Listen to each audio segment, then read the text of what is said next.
Rasulullah mengatakan, ya, maukah aku tunjukkan kepada kalian dosa-dosa besar? Ini berarti kabair, dosa besar, bukan dosa kecil. Dosa besar itu dosa yang mendapatkan ancaman dengan kata laknat.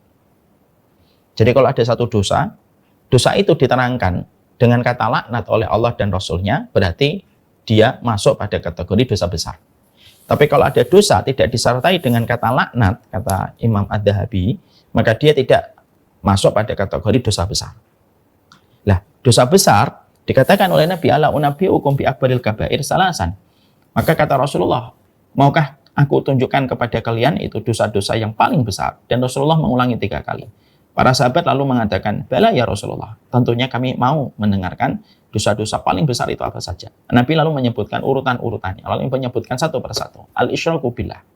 Yang pertama yaitu adalah dosa ketika kalian melakukan kesyirikan kepada Allah. Ini dosa besar. Gimana sih kamu diciptakan oleh Allah, dikasih rezeki oleh Allah, tapi kamu mendatangkan tandingan bagi Allah yang telah menciptakan dan menyempurnakan semua kenikmatannya pada kehidupan dirimu. Lalu wa uququl walidain itu adalah durhaka kepada Allah, durhaka kepada orang tua. Lalu Rasulullah SAW itu beliau bersandar sambil duduk, beliau lalu berkata, maka Rasulullah itu duduk. Rasulullah sebelumnya itu bicara, berdiri, kemudian Rasulullah duduk. Lalu beliau bersandar.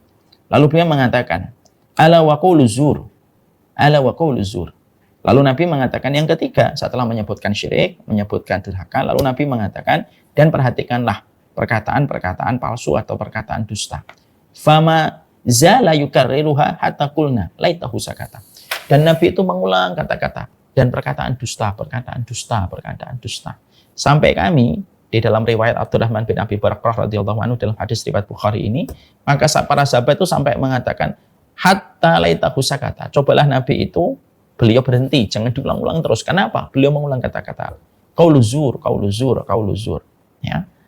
Jadi Nabi itu mengulang ala qaulu zur, ala qaulu zur, ala qaulu zur.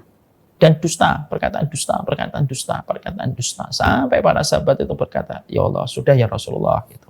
Berhenti sudah diucapkan kok. Kenapa Nabi sampai mengulang-ulang, berulang-ulang dalam hadis ini?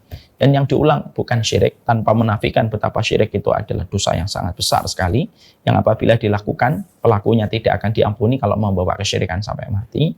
Itu kata syirik tidak diulang-ulang oleh Nabi, kata uququl walidain tidak diulang-ulang oleh Nabi, tapi ketika Nabi itu mengatakan, qaulu zur, orang yang mereka itu berdusta, maka seketika Nabi itu sampai mengulang-ulangnya untuk menjadi titik perhatian. Untuk menjadi perhatian. Perkara itu sungguh sangat jangan dibuat remeh dan jangan dianggap remeh.